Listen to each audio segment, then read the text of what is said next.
Aula 06 Português, resumo, pontuação.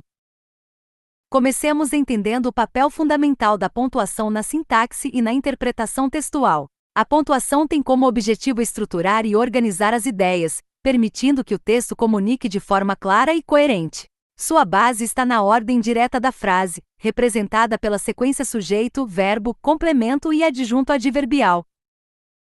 Exemplo: Pedro comprou um carro de corrida, está na ordem direta e não pede vírgulas. Mas se houver elementos intercalados, como em Pedro, sem pensar muito, comprou a prazo um carro de corrida, as vírgulas tornam-se obrigatórias para isolar esses trechos intercalados. Princípios da pontuação. Primeiro princípio: o adjunto adverbial que expressa circunstância de tempo, modo, lugar ou condição, deve vir ao final da oração. Quando deslocado, ele costuma vir separado por vírgula. Segundo princípio: toda expressão de esclarecimento, seja explicação, detalhe ou comentário, deve estar isolada por sinais de pontuação como vírgulas, travessões ou parênteses. Um ponto importante: chamamos de princípios e não de regras, pois há divergências entre gramáticos. Alguns usos são opcionais e dependem de estilo e ritmo da frase. As bancas, contudo, cobram majoritariamente a forma tradicional e objetiva. A vírgula e o sentido da frase. A vírgula não indica pausa de respiração, e sim função sintática. Ela é o sinal mais cobrado em provas, pois pode alterar completamente o sentido do texto. Compare os exemplos. João, o auditor, multou a empresa. Aqui o auditor é aposto explicativo. Mas João, o auditor, multou a empresa indicaria restrição. Existe mais de um João, e o auditor foi quem multou. Outro caso: os servidores que fizeram greve levaram falta. Nem todos os servidores levaram falta. Apenas os que fizeram greve. Mas se dissermos o ser. Portanto, a presença ou ausência da vírgula pode mudar o sentido e a relação sintática. Uso da vírgula. As provas cobram as situações a seguir com frequência. Separar adjuntos adverbiais deslocados. Quando a expressão adverbial vem no início ou no meio da oração, geralmente é isolada por vírgulas. Exemplo: na casa da minha namorada vou jogar xadrez. Vou jogar em casa xadrez até a madrugada.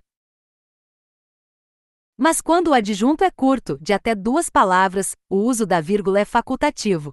Hoje vou descansar e hoje vou descansar são ambas corretas. Quando o adjunto for longo, com 3 ou mais palavras, a vírgula é obrigatória. Exemplo: depois de muito esforço e sacrifício, ela conseguiu vírgula obrigatória. De tarde quero descansar vírgula opcional. Essa diferença entre adjunto curto e longo é uma das questões mais cobradas pelas bancas, especialmente em provas de tribunais e fiscos. 2. Separar elementos de uma enumeração. A chamada vírgula de enumeração é usada para separar itens da mesma função sintática. Exemplo: comprei frutas, legumes, cereais e carnes magras. Educação, saúde e segurança são direitos sociais. O e final indica que a lista acabou. Se houver vírgula antes do último termo, o sentido será de continuidade, como em Messi, Soares, Neymar, sugerindo que há outros não citados. 3. Separar orações coordenadas. Usa-se vírgula para separar orações coordenadas sem conjunção ou ligadas por conjunções adversativas, explicativas e conclusivas. Exemplo: estude e logo ser. Primeiro, quando as orações têm sujeitos diferentes: eu trabalhava e meu filho gastava o dinheiro. Segundo, quando há sentido adversativo: fez dieta por anos e não emagreceu. Terceiro, quando a repetição da conjunção e o chamado polissíndeto: reclama e reclama sem parar. Essas 3 situações são as únicas em que se pode usar vírgula antes do. Fora delas, evite. 4. Isolar conjunções deslocadas. Conjunções como portanto, porém, todavia e logo devem vir isoladas por vírgulas quando aparecem fora do início da oração. Exemplo: tinha algumas qualidades, tinha porém muitos defeitos. Já o mas não se desloca e vem sempre precedido de vírgula. Estudei muito, mas não passei. 5. Separar expressões explicativas ou retificativas.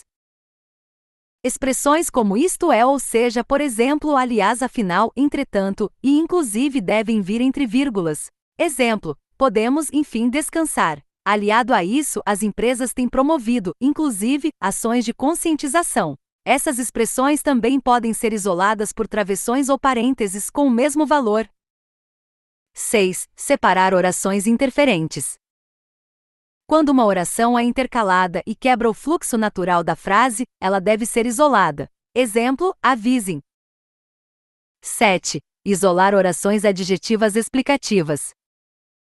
As orações adjetivas explicativas, iniciadas por pronomes relativos como que, o qual, ou cujo, são isoladas por vírgulas. Exemplo: o Brasil, que é o maior país da América Latina, sofre com a fome.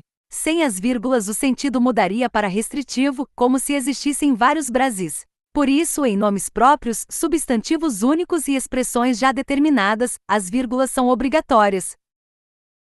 8. Separar o aposto. O aposto é um termo que explica ou identifica outro. Exemplo: Renan Calheiros, presidente do Senado, jurou ser inocente. Se retirarmos o trecho entre vírgulas, a frase continua coerente, o que mostra o caráter explicativo. Tipos de aposto. Aposto explicativo vem isolado por vírgula. Aposto especificativo não se separa por vírgula. Aposto distributivo pode vir com 2 pontos, como em: comprei 2 canetas, uma azul e uma vermelha. Aposto resumitivo retoma os elementos anteriores: planejamento, disciplina, estudo, tudo é importante. 9. Separar o objeto direto pleonástico. Quando o objeto é repetido por ênfase, ele vem isolado por vírgula. Exemplo: o assunto da prova não entendi direito. Os meninos, já os levei para a escola. 10. Isolar o vocativo. O vocativo é o termo de chamamento. Exemplo: outros sinais de pontuação. Ponto e vírgula. Usa-se ponto e vírgula em 2 casos principais. Primeiro, para separar orações coordenadas longas ou já pontuadas internamente. Exemplo: Maria gosta de filmes que contenham histórias verídicas, de livros de ficção e de passar os dias de folga com a família. Segundo, antes de conjunções adversativas ou conclusivas, como logo, portanto e porém. Exemplo: Maria passou no concurso, logo cancelou seus cursos. As bancas cobram menos o ponto e vírgula, mas quando fazem, exploram exatamente essas 2 situações. 2 pontos. Os 2 pontos introduzem enumeração, explicação ou citação direta. Exemplo: é como disse Platão, de todos os animais, o homem jovem é o mais difícil de domar. Meus filmes favoritos são A Sociedade do Anel, O Retorno do Rei e As Duas Torres. Podem ainda introduzir um aposto de caráter explicativo, como em: esse é o problema do time, existe muita farra. Reticências. As reticências indicam interrupção de pensamento, dúvida, suspense ou ideia não concluída. Exemplo: aspas. As aspas são usadas para, primeiro, indicar citações. Segundo, destacar estrangeirismos, gírias e expressões populares.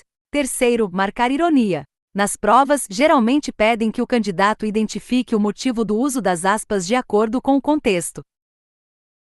Travessão.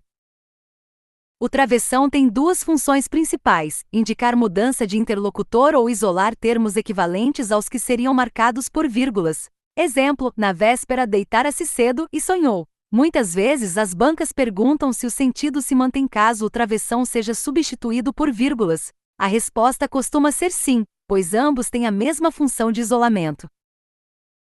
Parênteses.